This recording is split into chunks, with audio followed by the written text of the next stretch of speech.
Hello friend, कैसे हैं आप सभी। उम्मीद है आप लोग अच्छे होंगे, आप लोगों की पढ़ाई भी अच्छी चल रही होगी। तो आज से फिर से एक ज़बरदस्त वीडियो लेकर के आया हूँ और ये वीडियो इतिहास से संबंधित होने वाला है। और आज समझ जाइए कि इतिहास का इंट्रोडक्शन क्लास है। और आज से ही क्या होगा कि आपके इतिहास में क्या चीज़ पढ़ना है, कैसे पढ़ना है, इसका महत्व क्या है और आगे आपको ये कहाँ कहाँ काम आएंगे, इस सभी बातों पर चर्चा करने वाले हैं। और ये इतिहास क्या है कि आर्ट्स का एक महत्वपूर्ण सब्जेक्ट है। समझ में आ रहा है। और इतिहास को आप पढ़े होंगे या नहीं पढ़े होंगे उससे कोई मतलब नहीं है। अगर आज के बाद से अब मेरे चैनल पे जुड़े हुए हैं या अभी आप वीडियो को देख रहे हैं तो समझ जाइए कि इतिहास को पूरे बेसिक से स्टार्ट करके और पूरे हाई लेवल तक पढ़ाने वाले। और पूरे इतिहास को, चाहे वो भारत की इतिहास हो या विश्व की इतिहास हो, आप किसी भी इतिहास को पढ़ने के लिए तैयार हैं तो आप मेरे चैनल पे बने रहे। और ये आज इतिहास का इंट्रोडक्शन क्लास होने वाला है, यानी परिचय। यानी हम बताने वाले हैं कि इतिहास होता क्या है और इतिहास का महत्व क्या है। सबसे पहले महत्व को समझना बहुत जरूरी है, क्योंकि आप किसी के महत्व को समझ जाइएगा उसके बाद उसमें क्या होती है, आपकी अभिरुचि भी बढ़ जाती है। तो इसलिए इतिहास के हम महत्व को भी बताने वाले हैं। चाहे आप बोर्ड एग्जाम की तैयारी कर रहे हो या आप किसी कॉम्पिटेटिव एग्जाम की भी तैयारी कर रहे हो, उसके लिए भी इतिहास इंपॉर्टेंट है। और उस सभी डायमेंशंस को ध्यान में रखते हुए हम इस वीडियो को बनाने वाले। समझ में आ रहा है। इसमें क्या होगा कि जो बोर्ड के तैयारी कर रहे हैं, जो किसी भी बोर्ड से हो और वे इतिहास उनका सब्जेक्ट है तो उनके लिए भी इम्पोर्टेंट है, या अगर वे अदर किसी कॉम्पिटेटिव एग्जाम की तैयारी कर रहे हैं उनके लिए भी इम्पोर्टेंट है। और इसमें हम फैक्ट के साथ साथ कॉन्सेप्ट को भी ध्यान में रखेंगे पूरे तरीके से, बेसिक से। यानी जो बच्चा इतिहास के बारे में कुछ भी नहीं भी जानता होगा उनके लिए भी महत्वपूर्ण होने वाला है। तो सबसे पहले बता दें इतिहास। आप देख रहे हैं सामने भी लिखा गया है कि इतिहास होता क्या है। तो इतिहास संस्कृत के 3 शब्दों से मिलकर बना हुआ है। एक इति, जो रहा, अजुर, आस। समझ में आ रहा है। ये 3 शब्दों से मिलकर क्या बना है, इतिहास बना हुआ है। और इस तीनों का मतलब समझ जाइए। तो इति का मतलब होता है ऐसा ही, यानी हाँ, और आस माने हुआ था या हुआ। आस का मतलब हुआ और ह का मतलब ही या निश्चित ही। ऐसे देखें तो हम इसको बोल सकते हैं निश्चित ही।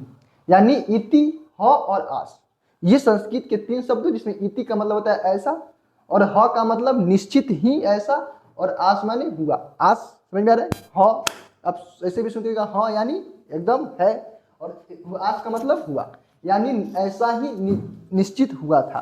उसी को हम क्या बोलते हैं, इतिहास। यानी इतिहास में हम क्या करते हैं कि बीते हुए समयों का अध्ययन करते हैं, बीते हुए घटनाओं का अध्ययन करते हैं। यानी ऐसा ही पूर्व में क्या हुआ होगा, पहले जो कोई भी घटना हुआ है यानी निश्चित में हुआ है, उसी का अध्ययन किसमें करते हैं, इतिहास में करते हैं। अगर हम बात करें इतिहास होता क्या है, तो अगर इसका अगर हम अर्थ एक जगह निकले तो इसका सिंपल सा मतलब होता है अतीत का अध्ययन।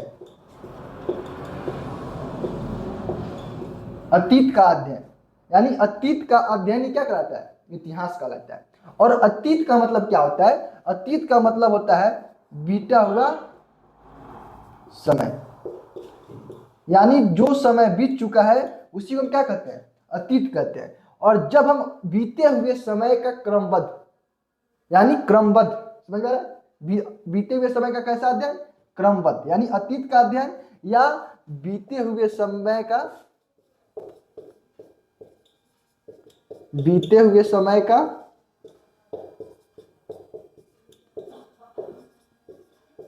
क्रमबद्ध अध्ययन। समझ में आ रहा है। यानी जो कोई भी घटना या कोई भी युद्ध या किसी भी प्रकार की घटना अगर बीत गया है और उस घटनाओं को हम क्रमबद्ध यानी क्रमवार तरीके से अध्ययन करते हैं, उसी को हम क्या कहते हैं, इतिहास कहते हैं। और इतिहास को सबसे पहले क्रमबद्ध तरीके से लिखने वाला जो व्यक्ति था उसका नाम था हेरोडोटस। इतिहास को सबसे पहला क्रमबद्ध तरीके से लिखने वाला व्यक्ति हेरोडोटस।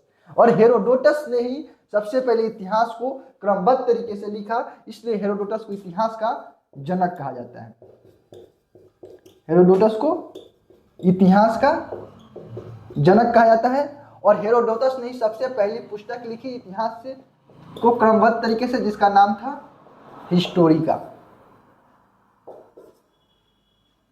हिस्टोरिका यानी समझ में आ रहा है, सबसे पहले इतिहास को क्रमबद्ध तरीके से लिखने वाला व्यक्ति का नाम हेरोडोटस, और जिन्होंने सबसे पहली पुस्तक लिखी जिसका नाम था हिस्टोरिका। और इस हिस्टोरिका में ही उन्होंने बताया था कि ग्रीक और फारस युद्ध के बारे में। ग्रीक और फारस युद्ध यानी ग्रीक यानी यूनान और फारस यानी वर्तमान समय का ईरान, यानी इस दोनों के युद्धों के बारे में ही बताया गया था किसमें, हिस्टोरिका में। और सबसे पहले इतिहास को क्रमबद्ध तरीके से लिखने वाला व्यक्ति जिन्होंने हेरोडोटस था, इसीलिए उनको क्या कहा गया, इतिहास का जनक। तो अभी तक हम क्या क्या जाने, इतिहास किस शब्दों से, इति, ह और आस, तीन शब्दों से मिलकर बना हुआ है। इति का मतलब ऐसा, ह का मतलब निश्चित ही, और आस का मतलब हुआ होगा या हुआ था। इसी को हम क्या कहते हैं, इतिहास। और इस सब का एक अर्थ ये निकलता है कि अतीत का अध्ययन, यानी अतीत का अध्ययन यानी बीते हुए समय का अध्ययन, यानी बीते हुए समय का अध्ययन क्या कहलाता है, इतिहास कहलाता है। और बीते हुए समय का कैसा अध्ययन, क्रमबद्ध अध्ययन, यानी लाइन बाय लाइन अध्ययन क्या कहलाता है, इतिहास कहलाता है। और इसको इतिहास को सबसे पहला क्रमबद्ध तरीके से लिखने वाला व्यक्ति का नाम था हेरोडोटस, जिन्होंने सबसे पहले अपनी एक पुस्तक लिखी जिसका नाम था हिस्टोरिका। इसलिए हेरोडोटस को इतिहास का जनक कहा जाता है। और इस हिस्टोरिका पुस्तक में उन्होंने ग्रीक और फारस के युद्ध के बारे में जानकारी दी थी, और उसमें उन्होंने केवल क्या था बारे में नहीं, उसके जो ये यूनान और फारस जो युद्ध हुआ था उसमें एक क्या, यानी ये युद्ध क्या था इसके बारे में नहीं, उन्होंने इसका युद्ध क्या था और ये क्यों हुआ और इसके कारण क्या थे और इसके परिणाम क्या हुए, इन सभी बिंदुओं को ध्यान में रखते हुए उन्होंने इसकी चर्चा की। इसलिए उनको क्या कहा गया, इतिहास का जनक। समझ में आ रहा है। और इतिहास को समझने के लिए आप पहले ये बात समझ जाइए कि इतिहास आप 6 क्लास में भी पढ़े होइएगा, 6 क्लास में भी बुक पढ़ना था इतिहास। और इतिहास के 6 क्लास के बुक में जब आप फर्स्ट ही बुक पढ़े होइएगा, उसी बुक में पढ़ना था कि फर्स्ट चैप्टर में ही कब, क्या, कहाँ और कैसे। समझ में आ रहा है। किस क्लास के बुक में, 6 क्लास के बुक में। और 6 क्लास का एनसीईआरटी की बात करें चाहे बिहार बोर्ड के टेक्स्ट बुक की बात करें, दोनों में एक चैप्टर यही से स्टार्ट होता है, कब, क्या, कहाँ और कैसे। तो कब, क्या, कहाँ और कैसे का मतलब समझ आ रहा है। यहाँ पे किसकी चर्चा कर रहे हैं, 4 डायमेंशंस, कब, क्या, कहाँ और कैसे। कब यानी इतिहास, हम जब कोई भी किसी भी हम टॉपिक को अध्ययन करते हैं तो उसमें मुख्य रूप से 4 बिंदु को ध्यान रखते हैं। यानी वो कब हुआ था, कोई भी घटना है, हम मान लीजिए कि हम किसी युद्ध की बात करते हैं, यानी 1857 की क्रांति की बात करते हैं, तो 1857 की क्रांति कब हुआ था, वो क्रांति क्या था, वो क्रांति कहाँ हुआ था और वो क्रांति कैसे हुआ। ये 4 पॉइंट। और इसलिए उस इतिहास के बुक में सबसे फर्स्ट जो चैप्टर पढ़ना रहता है 6 क्लास में, जो फर्स्ट चैप्टर का नाम होता है कब, क्या, कहाँ और कैसे। और इसके आगे अगर आप इतिहास में, हम अक्सर गाँव में देखने को मिलता है या कहीं भी कि बच्चा को क्या कहता है कि मैथ में और साइंस में उलझा के रखा जाता है, उनको हिस्ट्री, ज्योग्राफी, पॉलिटी, इकोनॉमिक्स से कोई लेना देना नहीं रहता है। बात एकदम सच बोल रहे हैं, कड़वा है मगर सच है। यानी जो क्या होता है कि बच्चे को इतिहास या भूगोल या अर्थशास्त्र या पॉलिटी यानी राजनीति विज्ञान इत्यादि विषयों के बारे में उनको 10th तक आते आते भी उनकी आंखें नहीं खुली रहती है। जबकि हम बात करें इस सब्जेक्ट के महत्व का, तो ये सब्जेक्ट इतिहास आप किसी भी कॉम्पिटिटिव एग्जाम की तैयारी कर रहे हैं, उसमें अगर जनरल स्टडीज के सब्जेक्ट में सबसे इंपॉर्टेंट भूमिका कौन निभाता है, इतिहास। अगर आप जेई के स्टूडेंट या नीट के स्टूडेंट नहीं है और अगर आप किसी भी कॉम्पिटिटिव एग्जाम की तैयारी कर रहे हैं, चाहे आप एसएससी की बात करें, रेलवे की बात करें, चाहे आप बिहार दरोगा की बात करें या बिहार पुलिस की बात करें, या आप किसी भी स्टेट पीसीएस की बात करें या यूपीएससी की बात करें, उस सभी क्या है एग्जाम में इसका महत्व है, किसका, इतिहास का। समझ आ रहा है। इसके अलावा भी आप किसी अगर टीचिंग फील्ड में जाना चाहते हैं, आप किसी भी प्रोफेसर वगैरह बनना चाहते हैं, उसमें भी इतिहास का बहुत ही इंपॉर्टेंट रोल है। समझ में आ रहा है। तो इतना इंपॉर्टेंट है, इतना महत्व है किसका, इतिहास का।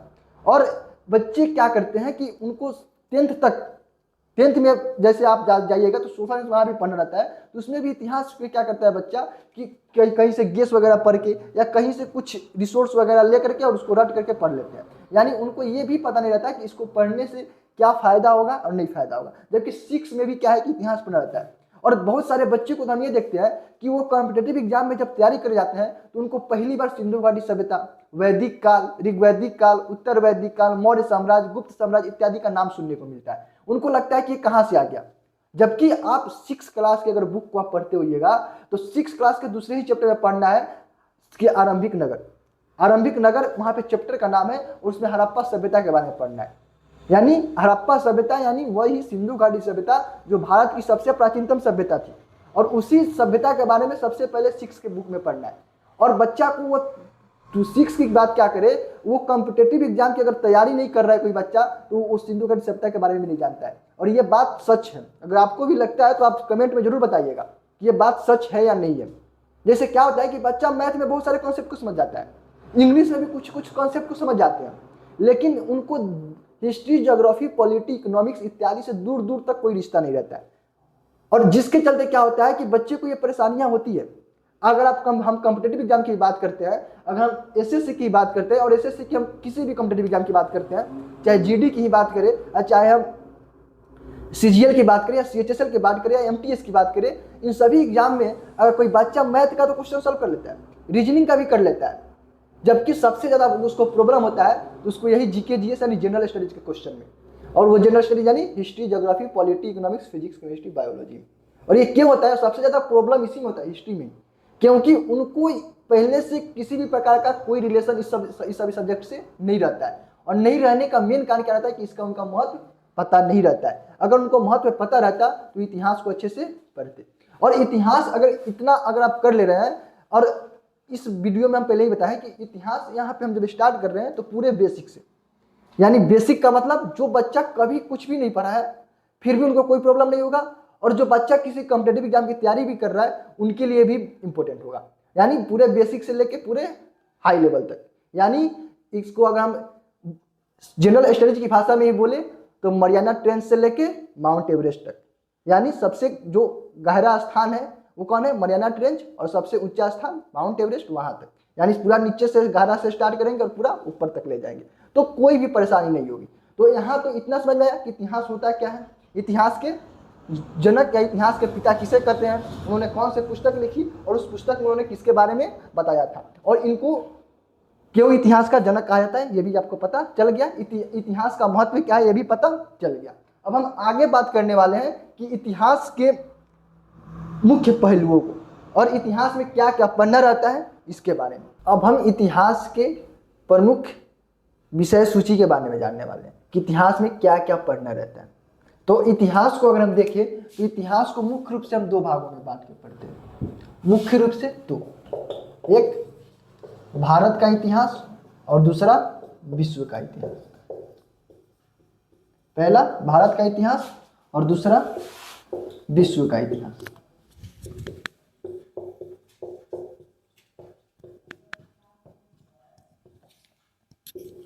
समझ रहे हैं? और ऐसा नहीं कि विश्व में भारत नहीं आता है, विश्व के इतिहास को जब हम पढ़ेंगे तो उसमें भारत के इतिहास को भी पढ़ना रहता है, लेकिन भारत के इतिहास को हम एक अलग सेपरेट पढ़ेंगे। और भारत के इतिहास को ही किसी भी कॉम्पिटेटिव एग्जाम में पूछा जाता है। और जो ट्वेल्थ में पढ़ना है वो भारत के इतिहास को ही पढ़ना है। इसके बारे में हम चर्चा कर ले तो ये भारत का इतिहास 12th में पढ़ना है और ये विश्व का इतिहास 11th में पढ़ना है। समझ में आ रहा है? आप 11th नहीं पढ़े होगा तो जानिए कि विश्व का इतिहास जो है वो 11th में पढ़ना है और भारत का इतिहास 12th में पढ़ना है। और इसके अतिरिक्त आप भारत के इतिहास को अगर आप नहीं पढ़े हुएगा तो ये 6, 7, 8 और 9 के कुछ चैप्टर और 10th के कुछ चैप्टर में भी भारत के इतिहास को पढ़ना था, और 9th एवं 10th के कुछ चैप्टर में विश्व के इतिहास को भी पढ़ना था। समझ में आ रहा है? यानी इतिहास को हम दो भागों में बांट के पढ़ते हैं, एक भारत का इतिहास, एक विश्व का इतिहास। भारत का इतिहास ही मुख्य रूप से 12th में पढ़ना है और विश्व का इतिहास 11th में पढ़ना था। और भारत के इतिहास को 6, 7 और 8 में भी पढ़ना था। इसके अलावा 9th एवं 10th के कुछ चैप्टर में भी भारत के इतिहास को पढ़ना था और कुछ चैप्टर विश्व के इतिहास को पढ़ना था। तो ये समझ में आ गया। जो बच्चे हम पूरे बेसिक से स्टार्ट कर रहे हैं, पहले ही बताया यानी आप 6, 7, 8 के सभी डायमेंशंस को भी इसमें कवर करके ही हम स्टार्ट करेंगे। और जो बच्चा 6 नहीं भी पढ़ा हुआ है उनको भी कोई परेशानी नहीं होगा, 6 के भी बातों को इसमें हम इंट्रोड्यूस करके अच्छा से पढ़ाने वाले हैं। और जो बच्चा यहाँ की 12th तक ही नहीं, इसको 12th तक लिमिट नहीं करने वाले हैं, इसको पूरे जितना हाई लेवल तक होगा उतने तक हम ले जाएंगे। यानी केवल फैक्ट को बात नहीं करेंगे, पूरे अच्छे तरीके से उसके कॉन्सेप्ट को भी समझेंगे। जब क्लास स्टार्ट होगा तो देखिएगा, लेकिन आज तो इंट्रोडक्शन क्लास है तो इसके बारे में बता दें। तो भारत का इतिहास, और भारत के इतिहास को भी हम क्या करते हैं, 3 भागों में बांट के पढ़ते हैं। भारत के इतिहास को 3 भागों में, एक प्राचीन भारत का इतिहास, दूसरा मध्यकालीन भारत का इतिहास, और तीसरा आधुनिक भारत का इतिहास।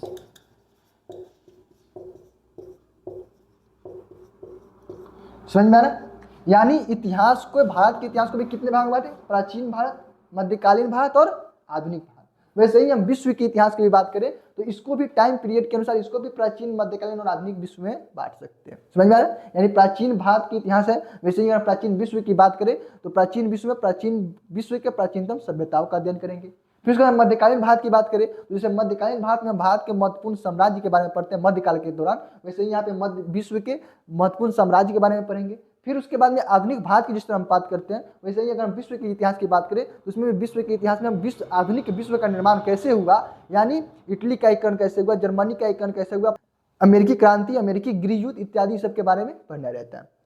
तो ये सभी चीज आपको समझ में आ रहा है, समझ में आ रहा है? इसके अलावा क्या है कि हमको मुख्य रूप से किसको पढ़ना है, भारत के इतिहास को, क्योंकि 12th में पढ़ना इसी को है। और ये जो क्लास स्टार्ट हुआ है ये मुख्य रूप से 12th के लिए, इसके अतिरिक्त आप किसी भी कॉम्पिटेटिव एग्जाम का तैयारी कर लें उसके लिए भी।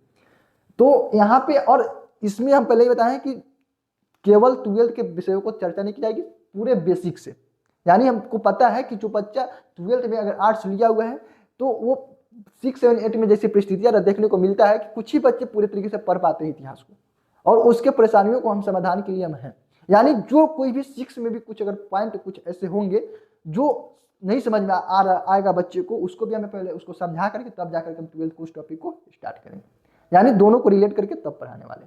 तो यहाँ पे प्राचीन भारत, मध्यकालीन भारत और आधुनिक भारत, और इसको बांटने का क्या है, तो इसको कालक्रम के अनुसार यानी टाइम पीरियड के अनुसार इसको क्या करते हैं, बांटते हैं।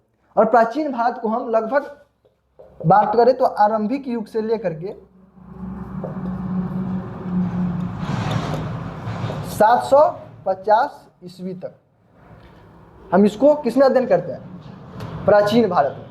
प्राचीन भारत में कहां से कहां तक, आरंभिक युग से लेकर 750 ईस्वी। उसके बाद में मध्यकालीन भारत में हम 750 से 1707 ईस्वी तक का बात करते हैं। 750 से 1707 मध्यकालीन भारत। फिर उसके बाद में आधुनिक भारत को हम 1707 से लेके 1947 ईस्वी तक हम किस में बात करते हैं, आधुनिक भारत के इतिहास में बात करते हैं। यहाँ पे समझिए इसको हम बांटते क्यों हैं, क्योंकि देखिए यहाँ पे क्या था कि ये जो काल था इसमें प्राचीन भारत के इतिहास में यहाँ पे क्या हुआ कि इस काल के बाद इस काल में आने पे मध्यकाल के दौरान कि यहाँ पे क्या हुआ कि भारत में इस्लामों का आगमन और प्रसार शुरू हुआ। इसलिए प्राचीन भारत के बाद क्या हुआ कि यहाँ पे 750 ईस्वी के आसपास से क्या हुआ कि यहाँ पे भारत में महत्वपूर्ण चेंजेस देखने को मिले, जिसके चलते इसको मध्यकाल नाम दिया। फिर इसके बाद में 1707 ईस्वी तक क्या हुआ, इस्लामों का भारत में शासन रहा। और फिर 1707 में क्या हुआ कि मुगल साम्राज्य था उनका धीरे धीरे पतन आरंभ हो गया। और पतन आरंभ होने के साथ साथ क्या हुआ कि भारत में अंग्रेजों का शासन स्थापित होने लगा। तो उस समय से क्या हुआ, आधुनिक भारत का शुरुआत मानते हैं। और फिर आधुनिक भारत का शुरुआत 1947 में क्या हुआ, मेरा देश आजाद हो गया। और इसके बाद भी अगर इतिहास में जोड़े तो इसको हम स्वतंत्रता के बाद के इतिहास की बात करते हैं, स्वतंत्रता के बाद। समझ में आ रहा है, यानी पोस्ट इंडिपेंडेंस, यानी जब मेरा देश आजाद हो गया उसके बाद की घटनाओं को हम किसमें पढ़ते हैं, स्वतंत्रता के बाद के इतिहास में। तो ये भी बुक आपको पढ़ना है, ये बुक पढ़ना है आपको पॉलिटी में, स्वतंत्र भारत की राजनीति।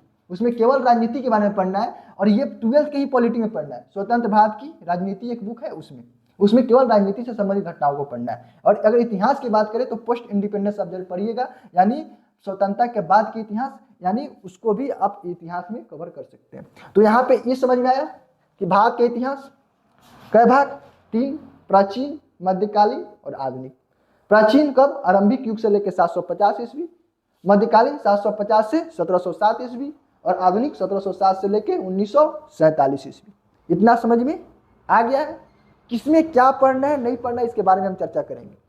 और यहाँ पे फिर 1947 के बाद को पढ़ना है तो स्वतंत्रता के बाद के इतिहास। और इसको अगर बात करें तो पॉलिटी आपको एक पढ़ना है जिसको नाम है स्वतंत्र भारत की राजनीति, यानी जब मेरा देश आज़ाद हो गया उसके बाद की राजनीतिक व्यवस्था को बारे में पढ़ना है। तो यहाँ पे इतना आपको समझ में आ गया। अब हम बात करने वाले हैं कि प्राचीन भारत में क्या क्या पढ़ना है। समझ में आ रहा है? पहले हम स्टार्ट यहीं से करेंगे। और ये तीनों बुक पढ़ना है। 12th में 3 बुक पढ़ना है और यही तीनों बुक पढ़ना है। एक बुक में प्राचीन भारत पढ़ना है, दूसरा में मध्यकालीन और तीसरा में आधुनिक भारत। इसके बारे में फिर से समझ लीजिए। पहले क्या था कि पहले ये तीनों बुक 11th में पढ़ना था। पहले ये तीनों बुक 11th में पढ़ना था। अब क्या किया गया, नई जब एनसीईआरटी का प्रकाशन हुआ तो इस तीनों बुक को क्या कर दिया गया, 12th में कर दिया गया और उसके बाद में इसको 11th में कर दिया गया। अब पहले ये 11th में पढ़ना था और ये 12th में पढ़ना था। समझ में आ रहा है? अब देखिए इस तीनों के लिए अगर आप बुक को रेफर करना चाहते हैं तो पुरानी एनसीईआरटी की बुक को आप रेफर करिएगा, आपके लिए बहुत ही बेहतरीन रहेगा। और इसके लिए समझ लीजिए, प्राचीन भारत के लिए आप RS शर्मा, इसके लिए आप एनसीईआरटी की बुक सतीश चंद्रा पुरानी एनसीईआरटी, और आधुनिक भारत के लिए आप विपिन चंद्रा। समझ में आ रहा है? प्राचीन भारत के लिए RS शर्मा का जो प्राचीन भारत के इतिहास का जो बुक आता है, पुरानी वाली एनसीईआरटी 11th वाला, और ये मध्यकालीन भारत के लिए सतीश चंद्रा का 11th वाला बुक पुरानी एनसीईआरटी, और इसके लिए आप विपिन चंद्रा की पुरानी वाली एनसीईआरटी बुक। और ये अब इसको क्या किया, 12th में पढ़ना है। और हम बात करने वाले हैं प्राचीन भारत के इतिहास के पूरे पाठ्यक्रम को, पूरे विषय सूची को, कि इसमें क्या क्या पढ़ना है। तो प्राचीन भारत के इतिहास को हम स्टार्ट करने वाले हैं। अब हम प्राचीन भारत के पाठ्यक्रम के बारे में बात करने वाले हैं कि प्राचीन भारत के इतिहास में हमें कौन कौन से चैप्टर को पढ़ना रहता है। तो आप सामने देखिए कि प्राचीन भारत के इतिहास किसकी बात करने वाले हैं, प्राचीन भारत का इतिहास। और यही फर्स्ट बुक आपको पढ़ना है, प्राचीन भारत का इतिहास। और प्राचीन भारत के इतिहास में हम बात करें तो बताए हैं पहले ही कि आरंभिक युग, इसको हम लिख सकते हैं 20 लाख ईसा पूर्व से लेकर के 750 ईस्वी तक को हम किसमें पढ़ते हैं, प्राचीन भारत के इतिहास में। और 750 ईस्वी और यहाँ पे ईसा पूर्व, इसमें डिफरेंस क्या होता है, इसको हम पहले एक जो हिस्ट्री का जो पहला वीडियो आएगा उसमें हम इतिहास के महत्वपूर्ण शब्दावली की बात करेंगे। यानी महत्वपूर्ण शब्दावली जैसे क्या बोलते हैं, पूर्वार्ध क्या होता है, उत्तरार्ध क्या होता है, शताब्दी क्या होता है, सदी क्या होता है, दशक क्या होता है, ईसा पूर्व, ईस्वी, ये सब क्या होते हैं, इन सभी बातों की हम चर्चा करेंगे। इसके अलावा अभिलेख क्या होता है, पांडुलिपि क्या होते हैं, पुरातत्वविद क्या होते हैं, इस सभी चीज़ों की हम चर्चा करने वाले हैं। और यहाँ पे क्या होगा कि उससे आपको जो कोई भी जो इतिहास में होने वाली परेशानियाँ होती है वे सभी परेशानियाँ खत्म हो जाएंगी और हम पूरे बेसिक से स्टार्ट करेंगे। तो प्राचीन भारत के इतिहास को सिलेबस की बात करें तो सबसे पहले में पढ़ना रहता है पाषाण काल को, इसे हम बोलते हैं प्रागैतिहासिक काल भी इसको कहते हैं। तो सबसे पहले पाषाण काल को, फिर उसके बाद में पाषाण काल के बाद में एक और फेज आता है जिसको हम बोलते हैं ताम्र पाषाण काल। पाषाण काल, पाषाण का मतलब समझ आ रहा है, पत्थर, यानी एक ऐसा फेज जिसमें केवल पत्थर के ही औजारों का इस्तेमाल किया गया होगा, उसके उपकरणों का इस्तेमाल किया गया हो, इसलिए इसको क्या कहेगा, पाषाण काल। फिर दूसरा ताम्र पाषाण काल, यानी अब पाषाण और यहाँ पे ताम्र पाषाण, यानी पत्थर में क्या तांबे को मिला करके और क्या किया गया, औजारों के निर्माण की गई होगी, इसको क्या कहा गया, ताम्र पाषाण। फिर उसके बाद में तीसरा, इसके बाद में पढ़ना रहता है सिंधु घाटी सभ्यता। यह भारत की सबसे प्राचीनतम सभ्यता।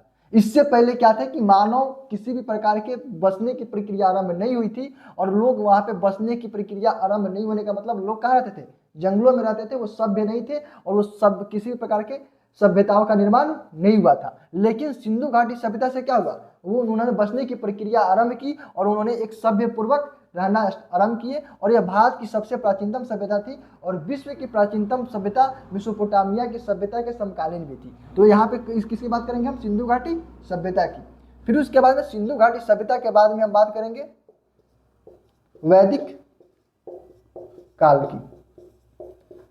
वैदिक काल में भी इसको हम दो भाग में बांट के पढ़ते हैं, एक ऋग वैदिक काल या इसको हम बोलते हैं पूर्व वैदिक काल, ऋग वैदिक काल या पूर्व वैदिक काल, और फिर दूसरा उत्तर वैदिक काल।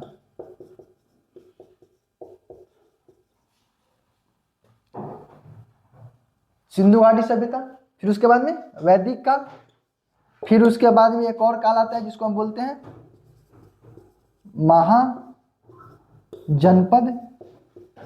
काल। और महाजनपद काल के बाद, महाजनपद काल के समय ही क्या हुआ कि दो धर्मों के बारे में पढ़ते हैं, एक बौद्ध धर्म तथा दूसरा जैन धर्म। ये प्राचीन काल के दो महत्वपूर्ण धर्म है, इन दोनों धर्मों के बारे में पढ़ना है। फिर उसके बाद में हमें ये महाजनपद काल के बाद उस महाजनपदों के मिलने से एक क्या हुआ, मगध साम्राज्य बना, यानी मगध का उत्कर्ष या मगध साम्राज्य के बारे में। और फिर मगध साम्राज्य के बाद क्या हुआ कि इस मगध पे ही अलग अलग क्या हुआ, राजवंशों का उदय हुआ और उसको हम क्या बोलते हैं, पूर्व मौर्य काल। समझ में आ रहा है, समझ लीजिए। पहले सबसे पहले पाषाण काल, यानी उस समय केवल पत्थरों का औजार। फिर ताम्रपाषाण, यानी अब पत्थर में तांबे को मिला करके क्या किया गया, औजारों उपकरणों का निर्माण किया गया, इसलिए इस फेज को क्या कहा गया, ताम्रपाषाण। फिर उसके बाद में सिंधु घाटी सभ्यता, इसको हम क्या बोलते हैं, कांस्य युग भी कहते हैं। यहाँ पे क्या हुआ कि इस समय तक मनुष्य क्या किए थे कि तांबे में तिल मिला करके कांसे का निर्माण हो चुका था, यानी अभी भी लोहे का निर्माण नहीं हुआ है।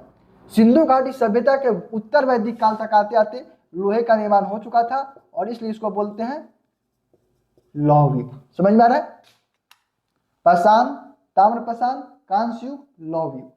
फिर उसके बाद में यहाँ से महत्वपूर्ण चेंजेस देखने को मिलता है, यानी उत्तर वैदिक काल तक क्या था कि एक समाज जो कबीलाई समाज था, यहाँ तक आते आते क्या हुआ, 606 शताब्दी ईसा पूर्व तक हमारे भारत में महाजनपदों का निर्माण होना शुरू हो गया था। यानी महाजनपद का मतलब जो छोटे छोटे क्षेत्र थे, उन छोटे छोटे क्षेत्रों और जनपदों को मिला करके महाजनपदों का निर्माण हुआ। और हमारे प्राचीन भारत के इतिहास में 6ठी शताब्दी ईसा पूर्व तक हमें 16 महाजनपदों की जानकारी मिलती है। और उस 16 महाजनपदों में सबसे एक शक्तिशाली जो महाजनपद था उसका नाम था मगध। और वही मगध ने क्या किया, बहुत सारे महाजनपदों को मिलाकर के एक साम्राज्य का निर्माण किया और इसका नाम पड़ा मगध साम्राज्य। और उसी 6ठी शताब्दी ईसा पूर्व में भी दो महत्वपूर्ण धर्म उभर करके आए, एक बौद्ध धर्म और दूसरा जैन धर्म। इतना समझ में आ रहा है। और उस मगध साम्राज्य पे क्या हुआ, अलग अलग राजवंशों का उदय हुआ और जिसको उसको हम क्या बोलते हैं, पूर्व मौर्य काल। और इसमें हम मुख्य रूप से 3 वंशों के बारे में पढ़ते हैं,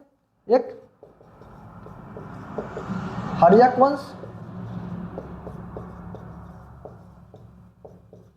शिशुनाग वंश और उसके बाद में नंद वंश। समझ में आ रहा है, यानी पूर्व मौर्य काल में हम 3 वंशों के बारे में पढ़ते हैं। ये 3 राजवंश कहाँ पे, मगध पे। समझ में आ रहा है। और उसके बाद में क्या हुआ, पूर्व मौर्य काल। समझ में आ रहा है, यानी मौर्यों के पहले वाला पीरियड, उसी को क्या कहा गया, पूर्व मौर्य काल। फिर उसके बाद में 8वां मौर्य काल। समझ में आ रहा है, पूर्व मौर्य काल और उसके बाद में मौर्य काल या मौर्य वंश या मौर्य साम्राज्य के नाम से भी इसको जानते हैं। और यहाँ पे देखिए कि जो सबसे पहले जो मगध पे जो साम्राज्य जो शासन किया या जो जिस वंश ने शासन किया उसका नाम क्या था, हर्यक वंश। फिर उस हर्यक वंश के बाद में पतन के बाद शिशुनाग वंश और फिर शिशुनाग वंश के बाद में नंद वंश और फिर नंद वंश के पतन के बाद में मौर्य वंश। समझ में आ रहा है। और इसी के समय क्या हुआ था, मौर्यों के समय और इस पूर्व मौर्य काल और मौर्य काल के दौरान क्या हुआ था, मौर्यों के शासन के पहले 2 विदेशी आक्रमण हुए थे, तो इसको हम चाहे तो पहले रख सकते हैं, इसको हम 9 कर सकते हैं, और 8 में रख सकते हैं प्राचीन काल के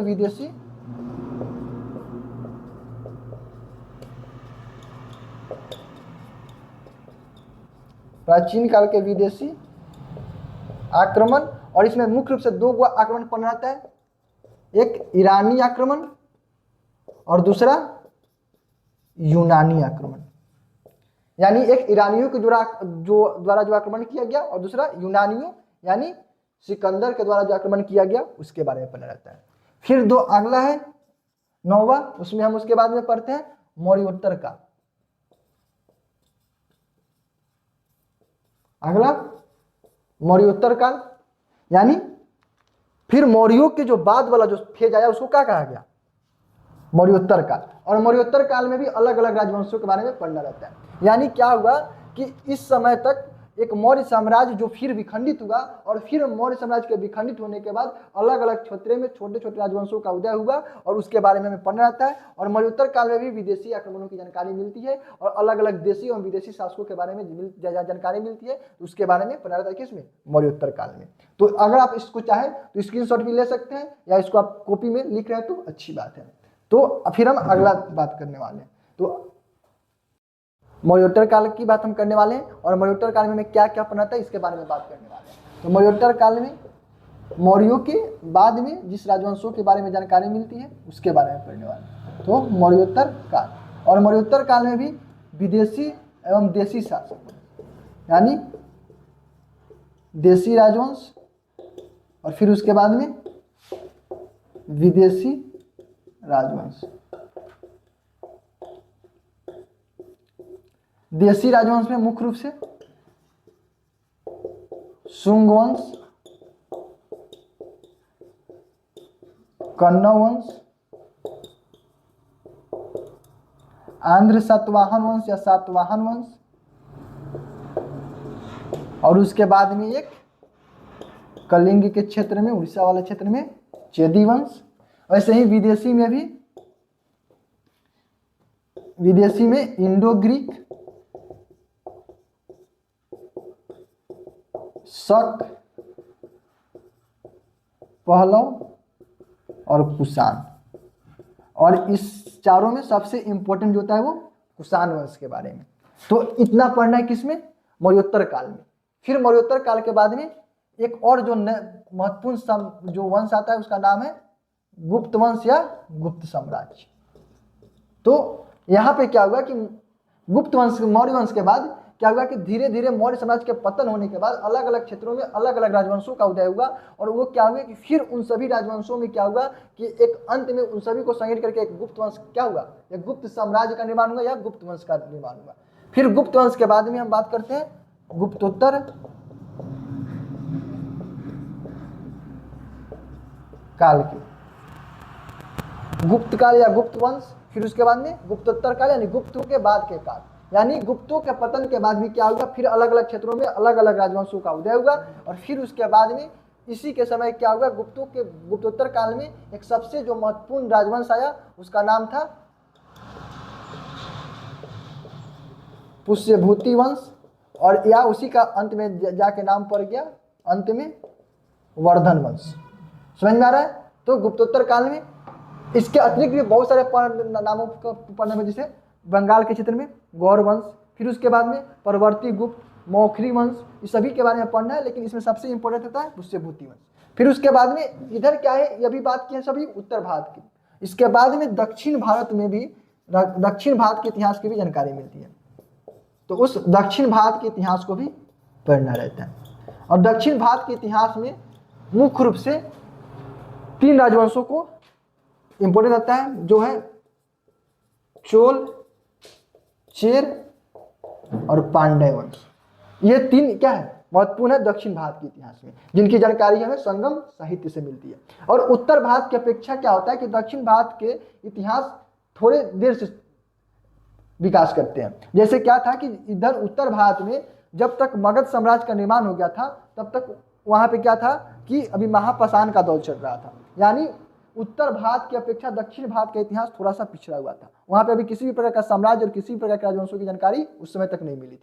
समझ में आया? किस कब की बात करें? 6ठी शताब्दी ईसा पूर्व तक की। और उस समय क्या हुआ कि इतना ही पूरे प्राचीन भारत के इतिहास में पढ़ना है। और ये यही क्या है, 12th का फर्स्ट बुक है यार। यही सभी चीजें कहाँ पे? 6 में ही पढ़नी थी। कहाँ पे? 6 में। वही 6 में जब बच्चा का माने आंख भी नहीं खुला रहता है। किसके मामले में? पढ़ाई के मामले में। आंख तो खुली रहता है लेकिन पढ़ाई के मामले में आंख नहीं खुला रहता है, वो अभी भी मस्ती में रहता है। और इसका महत्व इतना है कि आप किसी भी कॉम्पिटेटिव एग्जाम की तैयारी करें, इन सभी से क्वेश्चन भरा पड़ा रहता है। किसी भी कॉम्पिटेटिव एग्जाम की बात करते हैं, आपको पहले ही बता दिया कि किस किस कॉम्पिटेटिव एग्जाम में, तो इतना सारा महत्व है। तो ये आपको उम्मीद है कि वीडियो अच्छा लगा होगा, और आप ऐसे ही इतिहास के बेहतरीन से बेहतरीन वीडियो पाने के लिए आप मेरे चैनल के साथ जुड़े रहें। धन्यवाद।